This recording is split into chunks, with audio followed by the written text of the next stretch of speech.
CM Revanth తో ఫిరాయింపు ఎమ్మెల్యేలు కలిశారు. కడియం మినహా మిగిలిన ఎమ్మెల్యేలందరూ హాజరయ్యారు. తమ నియోజకవర్గ అభివృద్ధి కోసమే కలిశామన్నారు. ముఖ్యమంత్రిని కలిసిన వారిలో దానం నాగేందర్, పోచారం శ్రీనివాసరెడ్డి, సంజయ్ కుమార్, తెల్లం వెంకట్రావు, అరికెపూడి గాంధీ, కాళ యాదయ్య, ప్రకాష్ గౌడ్, కృష్ణమోహన్ రెడ్డి, మహిపాల్ రెడ్డి ఉన్నారు.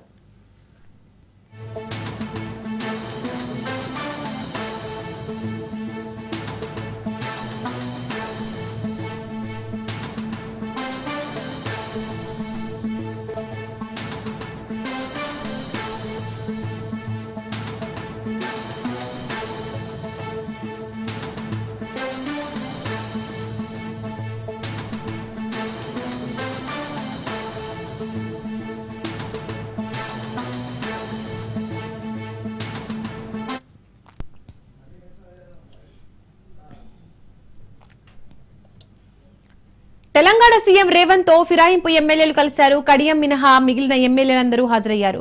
తమ నియోజకవర్గ అభివృద్ధి కోసమే కలిశామన్నారు. ముఖ్యమంత్రిని కలిసిన వారిలో దానం నాగేందర్, పోచారం శ్రీనివాసరెడ్డి, సంజయ్ కుమార్, తెల్లం వెంకట్రావు, అరికెపూడి గాంధీ, కాళ యాదయ్య, ప్రకాష్ గౌడ్, కృష్ణమోహన్ రెడ్డి, మహిపాల్ రెడ్డి ఉన్నారు. ఫిరాయింపుదారులపై తక్షణమే చర్యలు తీసుకోవాలని సుప్రీంకోర్టు ఆదేశాలు జారీ చేసింది. దీంతో ఇప్పటికే ఎమ్మెల్యేలకు తెలంగాణ స్పీకర్ గడ్డం ప్రసాద్ నోటీసులు ఇచ్చారు. అలాగే ఒకరిద్దరు ఎమ్మెల్యేలు సభాపతికి సమాధానం ఇచ్చారు. దీంతో రానున్న రోజుల్లో ఎలాంటి వ్యూహాలు అనుసరించాలని చర్చ జరిగినట్టు సమాచారం.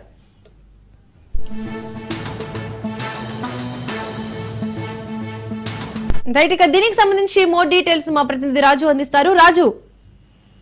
రైట్ దీపిక, సీఎం రేవంత్ రెడ్డి ఇవాళ పార్టీ ఫిరాయించినటువంటి బీఆర్ఎస్ లో గెలిచి కారు పార్టీ గుర్తు పైన గెలిచినటువంటి 10 మంది ఎమ్మెల్యేలు 9 మంది కడియం శ్రీహరి మినగా మిగిలిన 9 మంది ఎమ్మెల్యేలు సీఎం రేవంత్ రెడ్డితో భేటీ అయ్యారు. ప్రధానంగా ఈ యొక్క వారి నియోజకవర్గాల్లో ఉన్నటువంటి సమస్యలు, అదేవిధంగా వారి నియోజకవర్గాల్లో అభివృద్ధి కార్యక్రమాలకు సంబంధించి నియోజకవర్గ అభివృద్ధి కోసమే ఈ యొక్క భేటీ జరిగిందనేది కూడా ఎమ్మెల్యే చెప్తున్నటువంటి పరిస్థితి ఉంది. ప్రధానంగా పార్టీ మారినటువంటి 10 మంది ఎమ్మెల్యేలు మనం గమనిస్తే కనుక Khairatabad MLA Danam Nagender, Banswada MLA Pocharam Srinivas Reddy, Jagtial MLA Sanjay Kumar, Bhadrachalam MLA Tellam Venkatrao, అటు అరికపూడి గాంధీ, మరోవైపు కాళ యాదయ్య, ప్రకాష్ గౌడ్, బండ్ల కృష్ణమోహన్ రెడ్డి, గూడెం మహిపాల్ రెడ్డి వీరందరూ కూడా ఈ యొక్క భేటీలో పార్టిసిపేట్ చేశారు. అయితే ఈ మధ్య కాలంలో ఒకరిద్దరు నేతలు సీఎం రేవంత్ రెడ్డిని కలిసినప్పటికీ కూడా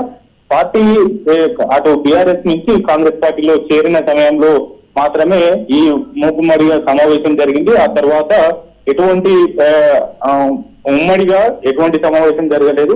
అయితే ఇవాళ సీఎం రేవంత్ రెడ్డితో ఎమ్మెల్యేలు పార్టీ ఫిరాయించినటువంటి 9 మంది ఎమ్మెల్యేలు భేటీ కావడం కూడా కొంత ప్రాధాన్యత సంతరించుకున్నటువంటి పరిస్థితి అయితే ఉంది.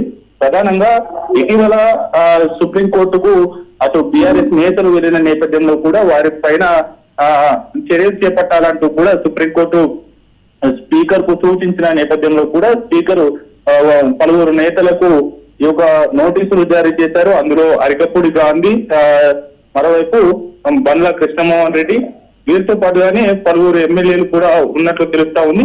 ఈ నేపథ్యంలో కూడా వారు సీఎం రేవంత్ రెడ్డితో భేటీ కావడం పట్ల ఆ అంశం కూడా చర్చకు వచ్చినట్లు తెలుస్తా ఉంది. ఏ విధంగా ముందుకు వెళ్ళాలి, స్పీకర్ ఇచ్చినటువంటి నోటీసులకు ఏ విధంగా రిప్లై ఇవ్వాలి అనేటటువంటి అంశానికి సంబంధించి కూడా కొంత స్పష్టత తీసుకున్నట్లు తెలుస్తా ఉంది. అయితే ఇటీవల బండ్ల కృష్ణమోహన్ రెడ్డి, గద్వాల ఎమ్మెల్యే బండ్ల కృష్ణమోహన్ రెడ్డి తాను పార్టీ మారలేదని కేవలం అభివృద్ధి కోసమే, నియోజకవర్గ అభివృద్ధి కోసమే సీఎం రేవంత్ రెడ్డిని కలిశానని కూడా మీడియాకు చెప్పుకొచ్చినటువంటి పరిస్థితి అయితే ఉంది. అయితే స్పీకర్ ఇచ్చినటువంటి నోటీసులకు ఒకరిద్దరు ఎమ్మెల్యేలు సమాధానం రిప్లై ఇచ్చినట్లు తెలుస్తా ఉంది. దీనికి సంబంధించి కూడా కొంత చర్చ జరిగినట్లు తెలుస్తున్నటువంటి పరిస్థితి అయితే ఉంది. ఓవరాల్ గా ఈ యొక్క 9 నియోజకవర్గాల్లో పార్టీకి సంబంధించినటువంటి కొత్త పాత నేతల మధ్య అంతర్గత విభేదాలు కొనసాగుతా ఉన్నాయి. మరోవైపు అటు జగిత్యాల, బాన్సువాడ వీటితో పాటుగానే స్టేషన్ గణపూర్, మరికొన్ని నియోజకవర్గాల్లో కూడా అటు ముఖ్యంగా పటాన్ చెరువు నియోజకవర్గంలో కూడా పాత కొత్త నేతల మధ్య ఈ యొక్క అభిరాజుకుంటున్నటువంటి పరిస్థితి అయితే ఉంది.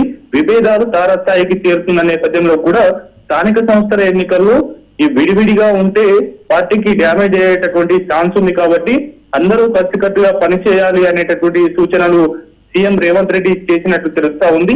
అయితే ప్రధానంగా ఇటీవల కోర్టు ఇచ్చినటువంటి ఆదేశాల నేపథ్యంలో కూడా త్వరలోనే ఈ యొక్క స్పీకర్ సూచనలు చేసిన నేపథ్యంలో ఈ నోటీసులు పలువురికి విడతల వారీగా ఈ యొక్క నోటీసులు జారీ చేస్తున్న నేపథ్యంలో వారు వివరణ ఇచ్చుకునేటటువంటి ప్రయత్నం చేస్తా ఉన్నారు. దీనిపైన కూడా తదుపరి సుప్రీంకోర్టుకు ఏ విధంగా ముందుకు వెళ్ళాలి అనేటటువంటిది కూడా సుప్రీంకోర్టు ముందు ఎటువంటి వాదనలు వినిపించాలి అనేది కూడా వారికి కొంత డైరెక్షన్ ఇచ్చినట్లయితే తెలుస్తా ఉంది. Thank you Raju.